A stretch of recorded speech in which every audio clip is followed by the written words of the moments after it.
es un hombre de 58 años. Perdón.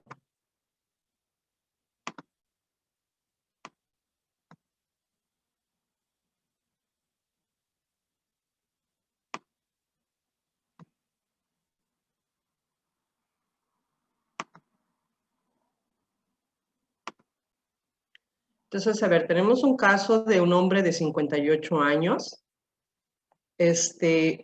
Sobre la lista voy a ir haciendo preguntas. ¿Sale, jóvenes? Espero que estén todos. Doctora, Díganme. ¿será que no puede, así con lo que nos hace falta el punto del electro de la Del participación? electro, no te preocupes, ahí vienen los electros que son para los que bueno. les hace falta interpretar, pero las preguntas, porque luego si les hago preguntas abiertas no me hacen caso. Bueno. Entonces voy a dirigir las preguntas a cada uno, ¿sale? Ok, doctora, gracias. Masculino de 58 años, con antecedentes de tabaquismo, aún activo, inició desde hace 20 años, a razón de 10 cigarrillos por día, es obeso desde su juventud y tiene hipertensión arterial sistémica y dislipidemia desde hace 10 años. La hipertensión aparentemente tiene un buen control, la dislipidemia no la ha vigilado, hace 10 años se la diagnosticaron, le dieron tratamiento por un mes con una estatina y después ya no se volvió a checar, ¿sí? Pero dice que no le genera molestias, entonces no lleva un control. Su tratamiento actual es con aspirina y losartán de 50 miligramos cada 12 horas. Hasta aquí. Vamos a ver. Empecemos con las preguntas. Yomara, ¿está ahí? Sí, doctora. Yomara, ¿cuántos factores de riesgo tienes hasta aquí? Y me los vas a decir. La edad, tabaquismo, la obesidad, la hipertensión y la dislipidemia. Sí, creo que es algo. ¿Cuántos serían entonces? 1, 2, 3, 4, 5. ¿5? Yesenia. ¿Yesenia está ahí? Aquí estoy, doctora. ¿Estás de acuerdo con que sea la edad, el tabaquismo, la obesidad, la hipertensión y la dislipidemia?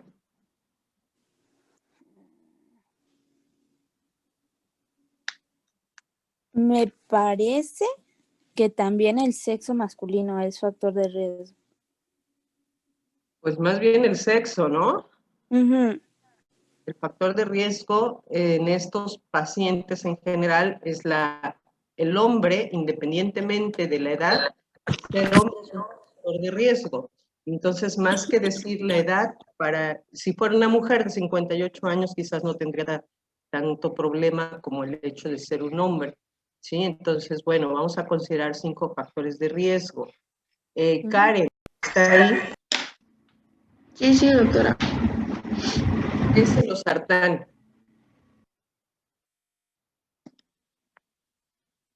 ¿Es para el tratamiento de la hipertensión? Es un antihipertensivo, ¿de qué tipo? De los 5 grupos principales que comentamos, ¿de qué grupo pertenece el losartán?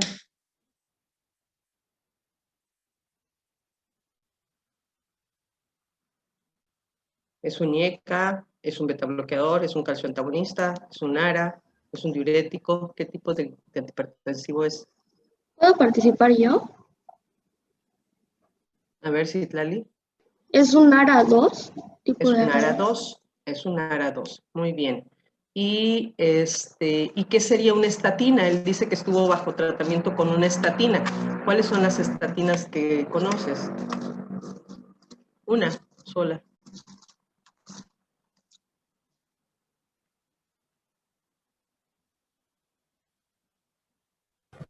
¿Puedo participar, doctora? A ver, Ramón, dime. Atorvastatina sería la más utilizada y la dosis sería, dependiendo del paciente, de 40 hasta 80 miligramos por día. Exacto, desde 20 hasta 80, dependiendo del nivel de lípidos, es el tratamiento que iniciamos. Bueno, esas son la primera parte. Vamos a continuar con el caso clínico. El paciente refiere que inició con ejercicio aeróbico, es decir, empezó a caminar 1 hora diaria desde hace 2 meses porque quiere bajar de peso. Entonces empezó con la caminata y está tomando un fármaco que desconocemos para descender peso, para reducir peso. Sin embargo, ha notado que al realizar una caminata, sobre todo cuesta arriba, presenta opresión retroesternal y cierto malestar torácico, algo que no puede definir, no es un dolor, pero algo le hace sentir mal en el pecho, por lo cual él decide descansar de esa caminata y ya que se recupera, continúa en menor velocidad. ¿Vale? Eso le está pasando en los últimos días. Hoy al estar haciendo trabajo de limpieza en su jardín, empieza drásticamente con dolor opresivo que no cede con el reposo. Se acompaña de diaforesis, náuseas y sensación de falta de aire, por lo cual él va a su clínica y tras 3 horas de haber iniciado el dolor. Él va a la clínica 3 horas después de haber iniciado el dolor, es decir, tiene 3 horas de evolución. Milton. ¿Está Milton? Sí, doctora. De esta parte del padecimiento actual, ¿podrías hacer 3 preguntas dirigidas sobre algo que sea de relevancia, algo que te interese saber en especial? De la última parte donde dice el día de hoy. El padecimiento actual, ¿no? El paciente inició desde hace 2 meses con ejercicio aeróbico, desde ahí hasta las 3 horas del dolor. ¿Algo que te interese de la semiología médica?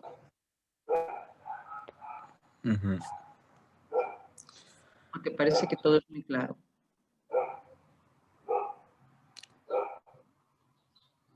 Pues sí está bien desarrollado, pero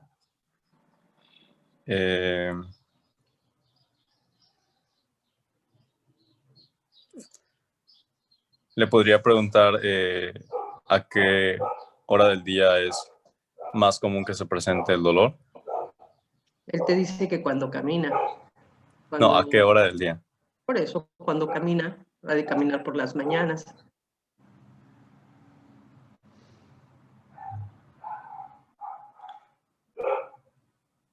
Jorge Alexis. Sí, doctora, aquí estoy. ¿Algo que quieras interrogar, algo más que quieras interrogar sobre este padecimiento actual dirigido? Sí, aparte del dolor, que sí ha tenido disnea. ¿Y cuándo la ha tenido? ¿En cuál de los episodios? ¿Desde que empezó o en este momento? Desde que empezó. Y también sería importante preguntarle si se ha agravado. Ok, él no tiene, él siempre ha sido obeso, ¿no? Entonces él dice que sí, desde por sí, al caminar, siempre le ha costado un poco, tiene disnea grandes esfuerzos. Si él camina 6, 7 cuadras, siempre se ha sofocado. Entonces ahorita, cuando empezó su actividad física rutinaria, pues le pareció normal la falta de aire, no fue algo que lo detenía. Lo que le ha inquietado a él, pues más que nada es la opresión retroesternal. También sería importante valorar la intensidad del dolor. ¿Qué tan fuerte está teniendo el dolor en este momento? En este momento, al estar limpiando su jardín, empezó con un dolor, intensidad 8 de 10, es muy intenso. Por eso le llama mucho la atención porque ya tomó un analgésico, paracetamol, pensó que se había embarado al estar haciendo el ejercicio, pero el dolor persiste. Empezó como una intensidad 6 de 10, pero ahorita es un 8 de 10 y eso lo angustia. Lo está haciendo sudar frío, tiene náuseas, le falta el aire, no puede respirar. Pero ¿algo más? Pues igual valorarlo a la exploración física se podría en este momento, ver si hay cianosis. Pero de la semiología, no, ya no más. Araceli, déjame avanzar, voy a avanzar. Itzel Araceli, ¿está ahí? Sí, doctora. ¿Algo más que te interese de la semiología médica? Pues bueno, como dijo mi compañero, investigaría un poco más acerca de la disnea, tal vez. Doctora, Sí, ¿le podríamos preguntar si se irradia el dolor? sí. ¿No les gustaría saber dónde le duele? Porque nada más dice que tiene un dolor opresivo. Ah, bueno, pues sí. ¿No les gustaría saber dónde le duele y si se irradia a algún lado? Sí. Sí. Ok. El dolor es en la región precordial y se irradia hacia el cuello y hacia la parte posterior del tórax posterior y hacia la cara interna del brazo. Ujú. ¿Sí? Ok, bueno, vamos a continuar. Brenda, ¿está por ahí? Sí, doctora. Bueno, entonces, 3 horas de dolor. Entonces, cuando decide ir al hospital, lo reciben con fases de dolor y diaforesis, con una presión de 180-100 y una frecuencia cardíaca de 100 latidos por minuto. Ruidos cardíacos rítmicos, sin agregados, con estertores crepitantes vivasales y una saturación del 86%. No tolera el decúbito. Con esa cifra de presión arterial que tenemos, Brenda, ¿cuál es el grado de hipertensión arterial? Con solo esa cifra, ¿cuál es el grado de hipertensión arterial según la Sociedad Europea de Cardiología de este paciente? Me parece que es 180, 100. Creo que es tipo...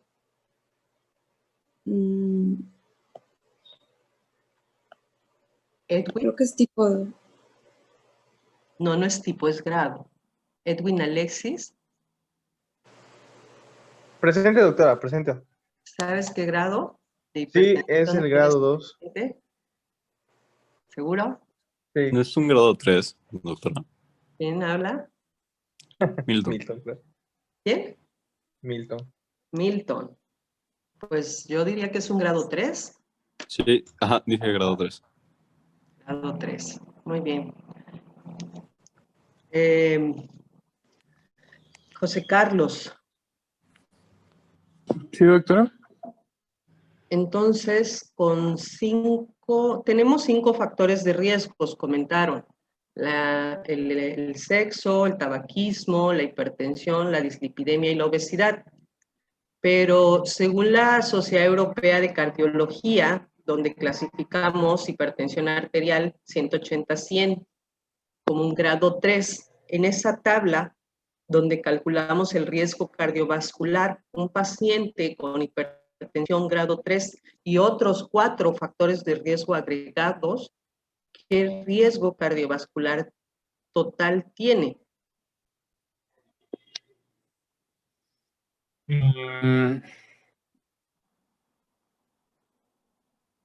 Parece que podría llegar a ser alto riesgo a muy alto riesgo.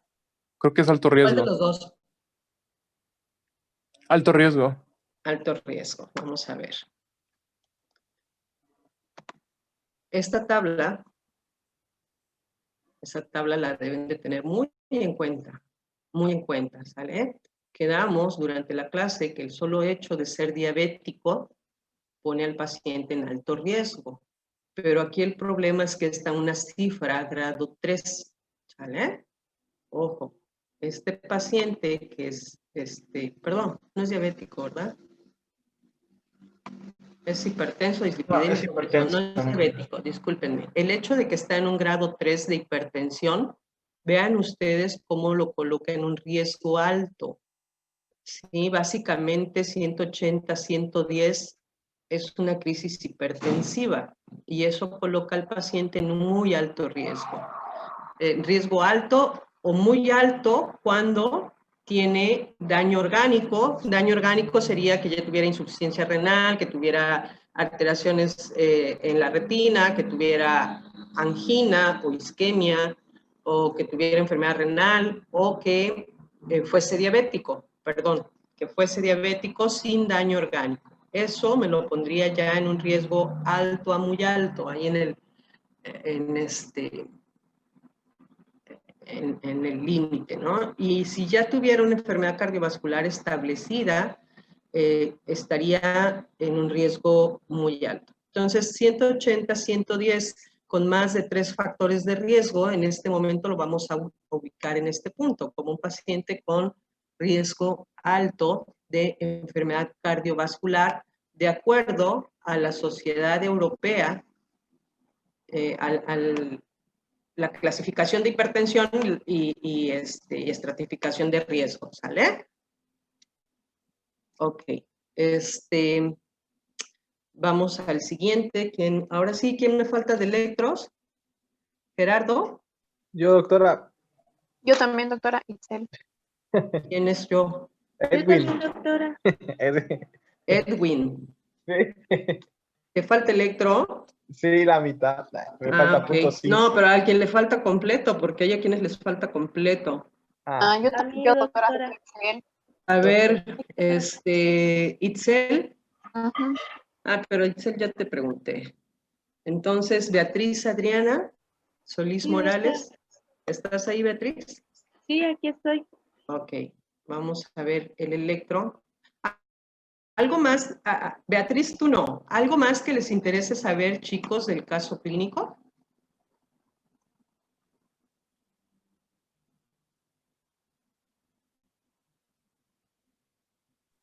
No, sigo preguntando. Carlos Sí, Adrián, ¿tomó algún fármaco para el dolor? ¿tomó algún fármaco para el dolor? Él comentó que paracetamol. Tomó paracetamol y como no se le Y calmó, también también si no toma algún otro medicamento, digamos, si toma taladafilo, si toma sildenafilo. pues no, porque, bueno, habitualmente no los consume. Y el día que estaba haciendo ese ejercicio no había consumido nada, era temprano, había desayunado, desayunó, después de desayunar se puso a limpiar su jardín y al empezar con el dolor, bueno, lo único que hizo fue tomarse su aspirina y su paracetamol, pero como no se le calma el dolor y ya pasaron 3 horas y va aumentando de intensidad, pues decidió irse al hospital, ¿sale? ¿Algo más?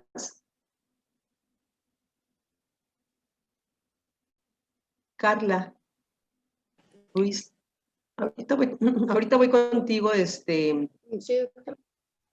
Alejandro, no, ¿quién me falta?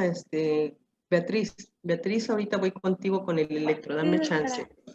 Dame chance. Carla Ruiz, Doctora, yo tengo duda de si es la primera vez que le pasa esto o ya lo había sentido en algún momento de la semana o de su vida, este dolor. mi vida, ahí dice, desde hace 2 meses empezó con actividad física. Ahí está escrito, desde hace 2 meses y está notando que cuando va cuesta arriba, le oprime el pecho. ¿Qué es lo que quiere saber? ¿El cuadro tan intenso como hoy? No.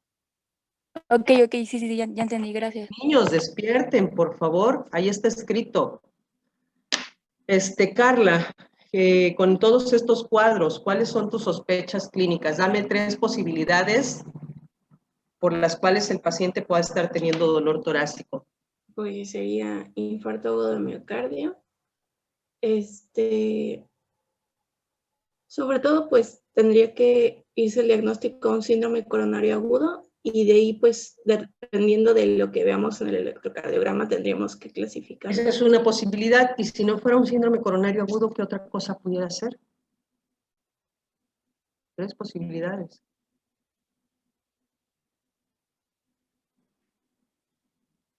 Perdón, tendríamos que ver si no sería algo no relacionado con cardiovascular. Por ejemplo, mencionaba pleurítico y hasta también, bueno, eso sería en caso de la disnea, también ver algún problema relacionado con los pulmones, por ejemplo, la irritación, bueno, no, inflamación pleural y ¿qué más? Doctora, También podría ser un problema gastrointestinal inclusive, pero tendríamos que, por ejemplo, por las náuseas, podría darnos ese diagnóstico también. ¿Alguien me iba a comentar otra cosa? Sí, doctora, había leído que después de descartar algún síndrome coronario podríamos investigar y también algo de reflujo. ¿Podríamos investigar qué? Perdón, ahí se me perdió el audio. ¿Podríamos investigar? La presencia o el antecedente de asma podría ser uno. Si tuviera algún problema respiratorio, pues es fumador, no sabe que sea neumópata, no ha tenido problemas respiratorios como tal, pero es fumador activo. Doctora, ¿una insuficiencia cardíaca? Por ejemplo. ¿Podría ser una insuficiencia cardíaca? Claro que sí, pudiera ser.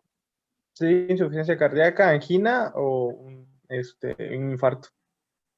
Angina o infarto. Y pudiera ser inclusive la duración de 3 horas, un dolor que dura más de 3 horas, pues más probable es que se haya un infarto, pero si no fuera un infarto, a lo mejor es algo muscular, ¿sí? Que en este momento estaba haciendo un esfuerzo y tiene un dolor muy intenso que pudiera ser inclusive muscular, ¿no? Lo vamos a ver. Entonces, algo importante que hay que recordar sobre la localización del dolor, el dolor de tipo cardíaco, la ubicación clásica es esta que está en rojo, en región retroesternal, que se irradia el cuello o inclusive precordial y cara interna del brazo. Esta ubicación de la cara interna del brazo es muy importante. Ay, perdón.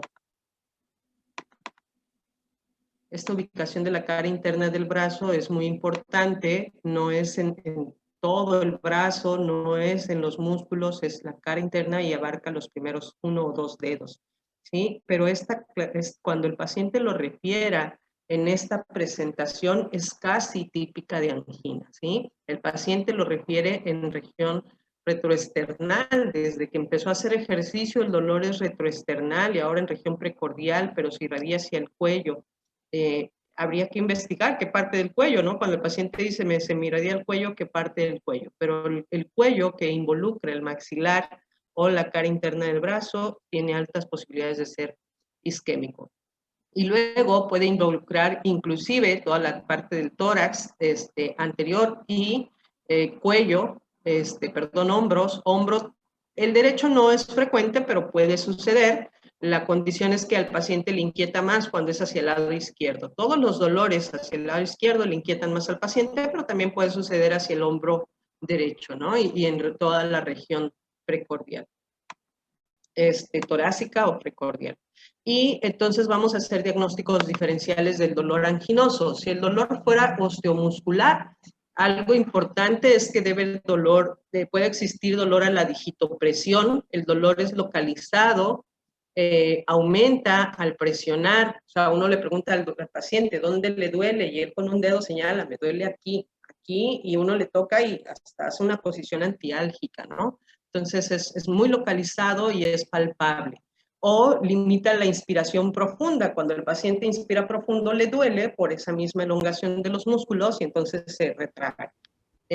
Sale la neuralgia, los casos de neuritis, acuérdense que entre las costillas van los vasos y los nervios, pueden estarse inflamando también, y esos van a dar dolores como piquetitos o como punzaditas, y van a ser intermitentes, y pueden aumentarse con los cambios de posición de las costillas, ¿no?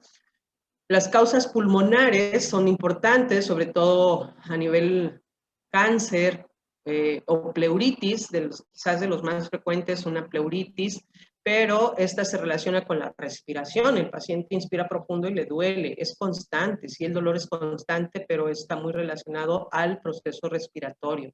El carcinoma puede asociarse con insuficiencia cardíaca por el derrame pleural, bueno, más que insuficiencia cardíaca, un derrame pleural, pero no es bilateral, el derrame pleural está localizado al área donde está generándose, donde está el cáncer, ¿no? Una neumonía puede dar un dolor, pero no es tan intenso, puede ser un dolor cuando tose el paciente, pero no es un dolor constante. Y la tromboembolia pulmonar es un cuadro muy semejante al cuadro de dolor torácico, al de la angina, igual desaturan, el dolor es intenso, pero el antecedente debe ser una trombosis venosa profunda, ¿no? Principalmente, y sin antecedentes de angina como tal, o sea, no relacionados con un problema previo. Causas digestivas, la esofagitis, el espasmo esofágico, causa un dolor muy similar al de angina. El paciente siente que se le cierra el pecho, no puede respirar, se acelera el corazón y entra en una crisis de ansiedad el paciente, pero esto está relacionado con la ingesta de alimentos, sobre todo nocturno. El paciente cena y en las noches es cuando siente ese malestar relacionado tanto a la gastritis como a la esofagitis, ¿no? O el espasmo esofágico puede ser en cualquier momento, pero sí también relacionado con la ingesta de alimentos. En las causas pericárdicas, la pericarditis tiene una condición muy importante. El dolor es constante, es importante, sostenido, pero mejora con la posición de sedento. Si el paciente está sentadito, no hay dolor. Si se acuesta, al frotar el pericardio con la pleura, genera dolor. Entonces, acostado, le duele, no quiere estar acostado y el paciente solo quiere estar sentadito para disminuir el roce del pericardio. Entonces, pericarditis también es una condición que pudiera estar generando un dolor intenso, pero no está relacionado a los esfuerzos, sino a la posición. Un traumatismo de tórax, los pacientes que llevan el cinturón tienen un accidente, tienen contusión miocárdica, puede generar también dolor, ¿sí? O la miocarditis, que es una inflamación muscular por algún proceso viral o infeccioso y que va a estar generando un dolor constante a nivel cardíaco, pero está relacionado a un proceso infeccioso, ¿sí? Los síndromes aórticos, estos son también muy intensos. El dolor de la disección aórtica es muy similar a un infarto, pero es difícil, de pronto sí es difícil porque puede relacionarse igual con un esfuerzo intenso y generar toda una descarga adrenérgica, pero la mayoría de las veces se asocia con una hipotensión debido al secuestro. Se diseca la aorta, toda la sangre se va hacia esa disección y entonces puede generar un secuestro de volumen y genera hipotensión. Estos pacientes pueden llegar al choque cardiogénico, ¿sí? Las otras, la ruptura de una aorta, pues obviamente nos lleva a una muerte muy rápida. Entonces, en estos casos, esos cuadros son los que debemos de valorar, debemos considerar. Entonces, ahora sí, Beatriz, este es tu electro, ¿qué le ves?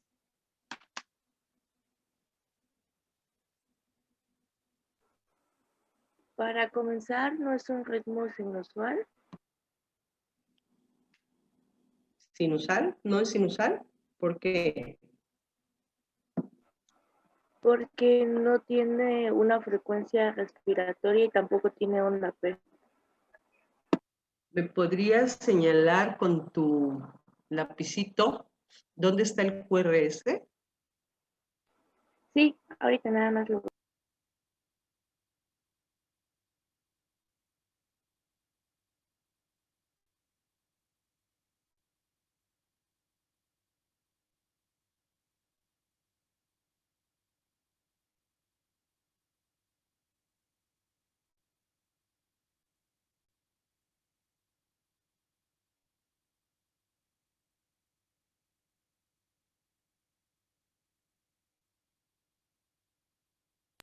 ¿Sería ese? Ese es el QRS. Y Gerardo, por tu medio punto, ¿estás de acuerdo que no es sinusal? Estoy de acuerdo de que no es sinusal. No es sinusal. ¿Alguien está en desacuerdo de que no es sinusal? Doctor, yo creo que es doctora, sinusal. yo quiero el medio punto. Yo voy a participar. A ver, ¿quién es yo, Tomás? Ajá. A ver, Tomás, Sí. ¿es sinusal? Bueno, yo logro ver la onda P y si hay onda P es sinusal. Si hay onda P, es sinusal, por eso le pedía a Beatriz que me señalara cuál es el QRS, porque cualquier onda que esté atrás del QRS es onda P. ¿Dónde está la onda P, Tomás? No tengo cómo señalar, doctora, pero está, no tengo cómo. Yo lo apunto, doctora, por medio punto. Mira, pues ya lo perdiste, me dijiste que no es sinusal. Ahí está, No. ahí señalaron. Yo dije que sí era sinusal. Ahí está. Sí, pero ahí lo no tengo señalaron. cómo marcar.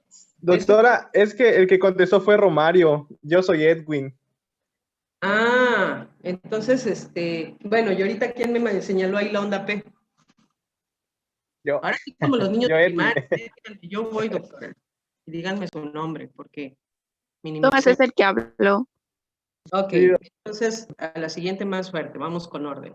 Entonces, este es un ritmo sinusal, Beatriz, porque ahí está el QRS, como tú lo señalaste, ¿sí? Este es el QRS y antes de este QRS hay una onda P, y después del QRS hay una onda T, entonces tiene un complejo completo, una P, un QRS y una T. Y todos los complejos QRS tienen una onda P que les precede con un PR constante.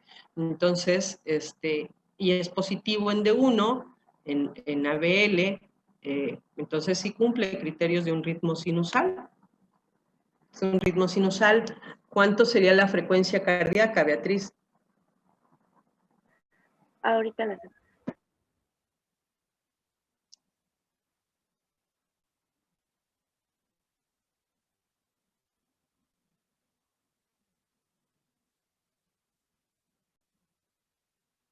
A ver, mientras Gerardo vele apoyando a Beatriz, porque si no, no vamos a terminar hoy. ¿Cuánto mide la onda P? Mario, Gerardo. Sí, Mario. doctora. Ok. ¿Cuánto mide la onda P? Aproximadamente. Yo sé que está muy difícil porque está chiquito, pero... Sí, me está costando bastante. Doctora, si quiere yo lo apoyo. Ya, porque ya necesito mi medio punto. Son 90. 90. Entonces, frecuencia cardíaca de 90. Es que todavía no entiendo cómo ampliar esto. Pero bueno, la onda P, ¿cuánto mide? 2 cuadritos. Y Creo cada que eso, ¿Cuánto es en duración? sería 0.8. 0.08. 0.08. ¿Y el PR? Acá está acá. Son 2 cuadritos más. 0.16. 0.016. Punto 16. El QRS, en este caso, es este ancho. Son 2 milímetros.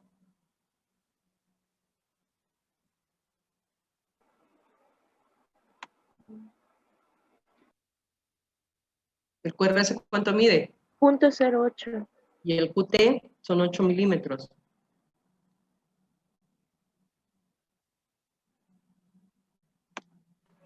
Punto 32. Punto 32. No vamos a sacar el QT corregido para no tardar más. Beatriz, ¿cuál es el eje eléctrico en este caso? ¿Hacia dónde está dirigido? ¿En qué cuadrante?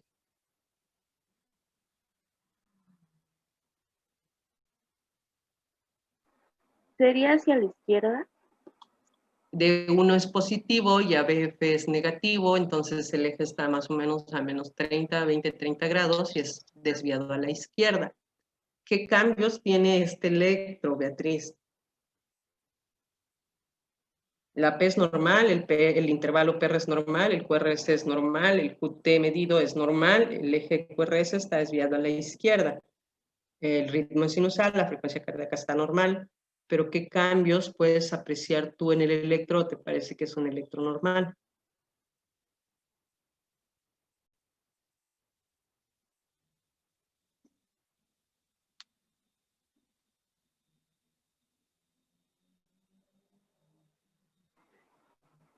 ¿Cómo están las exposiciones del complejo QRS y que la onda T está como circula? ¿Cómo están las disposiciones del complejo QRS en todo el electro o alguna derivación en especial? ¿Cómo están las ondas P en todo el electro o en alguna derivación en especial? Porque si no me orientas, no te entiendo.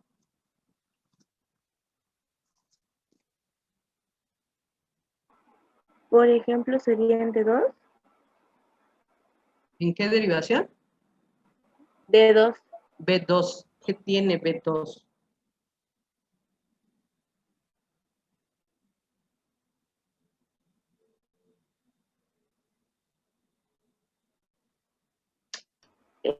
están las ondas P picudas. Las ondas T acuminadas. ¿Me podrías señalar otra vez con tu lapicito cuáles son las ondas T acuminadas que tú me estás comentando? Sí.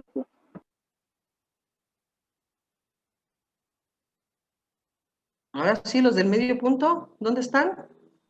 Doctora, bueno, yo, Itzel, ni siquiera veo, por ejemplo, en B2, ni siquiera veo la onda T. Yo, doctora, el QR yo puedo ver algo en ancho. B1.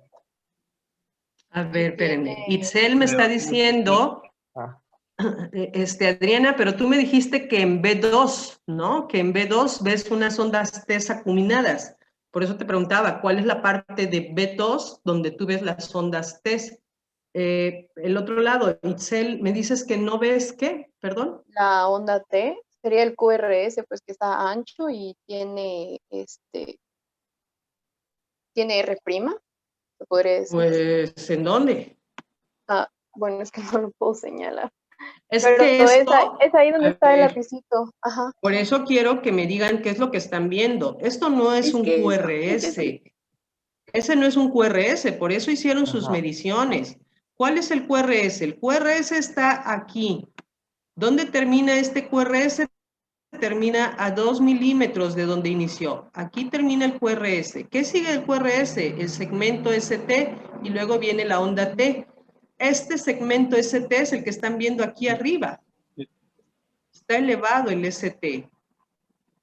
Están viendo un QRS que, bueno, se queda en simple R, porque cuando desciende encuentra el ST elevado y luego viene una onda T, que aquí es discretamente negativa, ¿sí? Esto cae más o menos a esta altura, entonces esta parte viene siendo como la onda T, ¿sale? Entonces lo que tienen aquí, Beatriz, es un complejo QRS con un ST elevado, ¿sí? Tienen una QRS con un ST elevado y una T negativa. Esto es una lesión subendocárdica, subepicárdica, perdón. Esto es un cambio de lesión subepicárdica y esto me está hablando de un infarto en evolución. Ni siquiera tiene ondas Q. Vean ustedes, o sea, todavía ni siquiera hace ondas Q, ¿sí? Es muy temprano, aquí empieza a inscribirse una onda Q, igual que aquí. Es mínima la inscripción, entonces este paciente viene con estos cambios de elevación del ST, ¿en dónde? Desde B1, desde aquí ya está elevado el ST, B1, B2, B3, B4, B5, B6. ¿En qué otras derivaciones, Adriana? B3, ¿Perdón? B3, B4, B5 y B6. Eso ya lo dije. Despierta, Adriana. Ya les dije, desde B1 hasta B6, ¿qué otras derivaciones tienen el ST elevado? D1. La ABL y D1. D1 y ABL. D1, ¿vale? D1 también pierde su morfología y ABL. Ayer les mencioné que evaluamos caras por contigüidad y los cambios desde B1 hasta B6, D1 y ABL, ¿a qué cara correspondería? La cara anterolateral, doctor. La cara anterolateral, así es, la cara anterolateral. Entonces, este paciente que tiene 3 horas con un cuadro de dolor, que ya llegó al hospital, y le tomamos en los primeros minutos este electro, significa que está teniendo un infarto con elevación del ST. Acuérdense de la clasificación, bien dijeron. Este paciente primero lo tenemos que catalogar como un síndrome coronario agudo. Angina o infarto. Por la duración del dolor debe ser un infarto, con elevación o sin elevación del ST. Tenemos elevación del ST. Es un infarto con elevación del ST en la cara anterolateral. ¿Estamos de acuerdo? Y por la clase funcional que trae, por la disnea, porque no tolera el decúbito, porque tiene estertores crepitantes, ¿en qué Killip y Kimball estaría? Porque es un infarto con elevación del ST y está en falla cardíaca. ¿Qué Killip y Kimball tendría este paciente?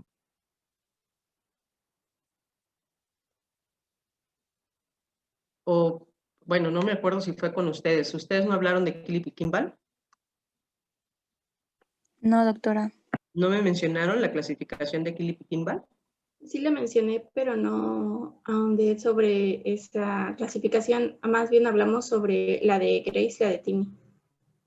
Ah, sí, esas diapositivas, sí se los dije, claro que sí se los comenté, les dije que la clase 4 del Kilip y Kimball es el choque cardiogénico y tiene una mortalidad mayor del 80%, fue con ustedes. ¿Sería una clase 2? Doctora, creo que está en una clase 2 de Kilip. Está en una clase 2, no está en una clase 4 porque no está en choque cardiogénico, eso es algo evidente. Entonces, en la clasificación, en el grado 1, hay estertores crepitantes. Quería ir al cuadro clínico. La clase 1 tiene estertores crepitantes, nada más. La clase 2 tiene derrame, hay derrame, pero también estaría con desaturación, ¿no? Entonces estaríamos en una clase 2. En la clase 3 ya hay un edema agudo pulmonar. Y en la clase 4, además del edema agudo pulmonar, hay inestabilidad hemodinámica, que es el choque cardiogénico. Entonces, en este paciente estaríamos en una clase 2 de Kilip y Kimball. Y eso obviamente me habla de una complicación hemodinámica importante de este infarto. Vean ustedes la cicatriz del territorio que le va a quedar muerto a este paciente si no lo tratamos tempranamente. Entonces, a mí me dice que estos cambios son muy tempranos, está en una fase muy temprana y el paciente se me está infartando ahí enfrente. Ahí enfrente se me está infartando. Entonces, ¿quién quiere seguir? Pero una pregunta. Dígame. Así por ejemplo, en ABR, ABL y ABF, eso que se ve al principio igual corresponde a una elevación, ¿no? Del segmento ST. ABR. Ajá, el primer complejo QRS de ABR. Perdón. El primer complejo, voy a ver, permíteme. ABR no cuenta, no cuenta, ¿no? Ah, sí, esa era mi duda, sí se contaba también. Esta es la transición. Siempre que vean las derivaciones, traten de no tomar el primer complejo, porque es la transición entre esta y esta otra, ¿sale? Este es el punto. Aquí está la línea que te marca que están transitando entre una derivación y otra. Entonces, traten de no ver esa primera. No es una extrasístole, no es un latido anormal, es el mismo patrón, pero es la transición y entonces se modifica por esa condición. Esa no esa era mi duda. Gracias. Entonces, tenemos este paciente. A ver, ¿quién más me sigue? Carolina Ruiz. Si tengo este paciente en estas condiciones, ya vi que es un infarto con elevación del ST, ya llegó a urgencias, trae 86 de saturación, tiene estertores, tiene 180, 100 de presión. ¿Cuál sería el abordaje inicial, Carolina? ¿Carolina? Sí, aquí estoy. Ok. ¿Cuál sería el abordaje inicial de este paciente? Ya llegó, ya le tomaste el electro, ya le tomaron enzimas cardíacas, quiero pensar. ¿Qué manejo le darías a este paciente?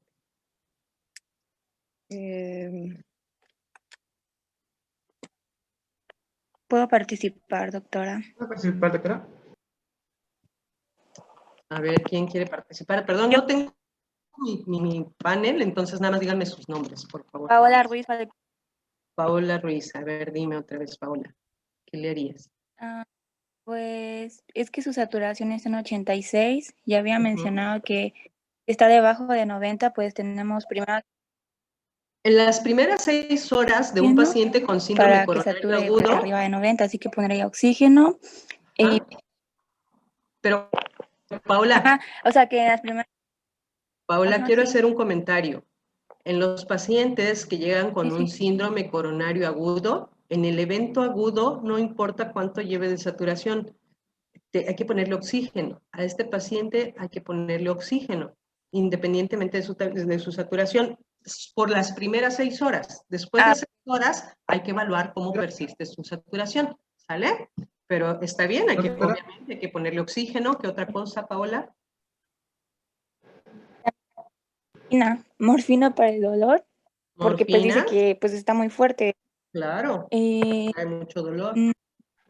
Nitroglicerina también. Es que usted había mencionado que la nitroglicerina también nos va a ayudar como que a disminuir el dolor.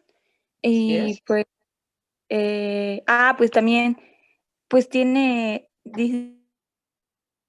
Una crisis entonces hipertensiva, claro que le va a seguramente ayudar la pues por nitroglicerina. sus antecedentes fue por algún trombo o algo así, así que aplicaría ácido acetilsalicílico y pues había mencionado también que se aplican 2, entonces igual podría aplicar otro antiplaquetario como el ciprogel o algo así, no me acuerdo cómo se llamaba. Clopidogrel. Ajá. A ver, Y entonces, pues, acuérdense. Ok, Paola, está bien, estamos muy bien. Acuérdense nada más del orden, ¿no? Mona, morfina, oxígeno, nitratos y antiagregantes. Eso es lo primero que debemos ponerle a este paciente. Lo monitorizo, le pongo analgésico tipo morfina, bueno, morfina o algún derivado de la morfina para calmar el dolor. Le pongo oxígeno, le pongo nitratos, y en este caso serían nitratos inclusive intravenosos, no tomados, no un parche, no una pastilla. Puedo poner un nitrato intravenoso porque trae 180-100 de presión. Tolera muy bien un nitrato que le va a reducir, que le va a generar una vasodilatación y le va a reducir el dolor también. Y sus antiagregantes, es un síndrome coronario agudo tipo infarto con elevación del ST. Entonces, le debo poner 2 antiagregantes. Le voy a poner una carga de 300 miligramos de aspirina y le voy a poner una carga de 300 miligramos de clopidogrel. Y después ya continuamos con 75 miligramos cada uno, ¿sale? Pero sí requiere un doble antiagregante e inclusive un anticoagulante. Le tengo que manejar enoxaparina a 1 miligramo por kilo subcutáneo cada 12 horas. ¿Sale? Entonces, ese es el manejo inicial en urgencias, en lo que me llegan en laboratorios, en lo que empiezo a estabilizar su condición. ¿Algo más que le pusieran a este paciente? ¿Algo más que quisieran ponerle? Aparte de lo básico. ¿Pueden ser atorvastatinas, estatinas por la dislipidemia que tiene? Independientemente de la dislipidemia, acuérdense que en el síndrome coronario agudo manejamos estatinas a dosis altas. En este caso, deberíamos ponerle atorvastatina 80 miligramos o rosuvastatina 40 miligramos vía oral. ¿Algo más? doctora, yo me quedé con una duda. O sea, los trombolíticos habían mencionado que solo se dan en el infarto agudo con elevación del segmento ST, pero no hay sala para una hemodinamia. Ajá, eso, para hemodinamia, o se dan aunque haya sala. Depende del tiempo que tengas. Puedo yo tener una sala, pero si me dicen la sala y el equipo de la sala va a estar lista en 6 horas, entonces lo trombolizo, aunque en 6 horas entre a sala. Si me dicen la sala está lista en 1 hora, ya no lo trombolizo, me espero, ¿no? Entonces depende mucho del tiempo. El tiempo es músculo.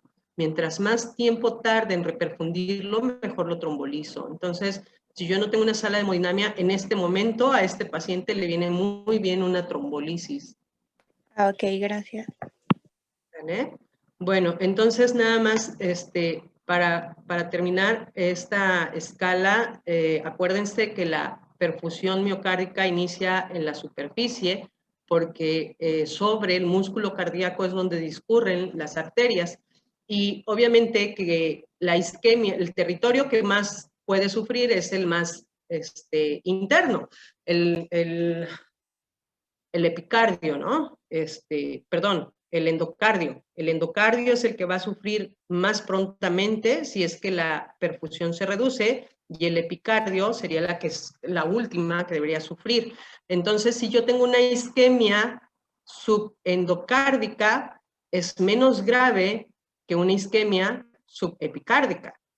Si yo tengo una lesión subendocárdica, es menos grave que una subepicárdica, ¿sí?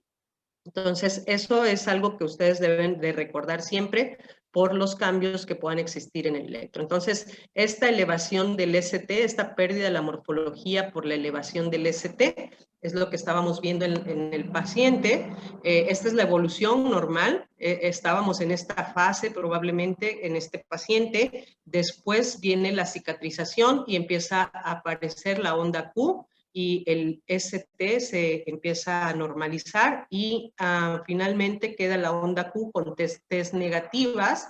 Esto nos habla ya de una etapa de aproximadamente un año, ¿sí? Y al final de cuentas, las ondas T se normalizan. Después de un año de evolución, queda únicamente la onda Q y la T positiva. Y y las caras, nada más para recordarles unas cosas importantes. La descendente anterior, la arteria descendente anterior, irriga toda la cara anterior, el septum, e inclusive puede irrigar parte del músculo papilar anterior, ¿sí? De la mitral. Este es el músculo papilar de la mitral. Estos dos son los músculos papilares de la válvula mitral. Es decir, que durante un infarto, si se ven afectados los músculos papilares, nos pueden condicionar insuficiencia mitral e insuficiencia cardíaca, ¿sí? Vean que lo más afectado la mayoría de las veces es el ventrículo izquierdo. Entonces tenemos la descendente anterior que irriga toda la cara anterior, la circunfleja que la mayor de las veces irriga la cara lateral y posterior del músculo del ventrículo izquierdo y comparte con la descendente anterior esta irrigación del músculo papilar anterior de la mitral, y la coronaria derecha, que la mayor parte de las veces irriga la cara inferior del corazón y el músculo papilar posterior. Estas son las irrigaciones más habituales, no significa que sean las únicas, hay variantes, y entonces la coronaria derecha puede irrigar la cara posterior, inclusive hasta la cara lateral, si es que fuera un vaso dominante, ¿no? Hay que recordar siempre estos territorios y los vasos que pueden estar afectados. Bueno, lo voy a dejar aquí. Mañana continuamos con este caso clínico para que terminemos para concluir esto, ¿no? Entonces, hoy reviso las presentaciones faltantes, por favor, y espero yo el jueves estar empezando con valvulopatías. Ok.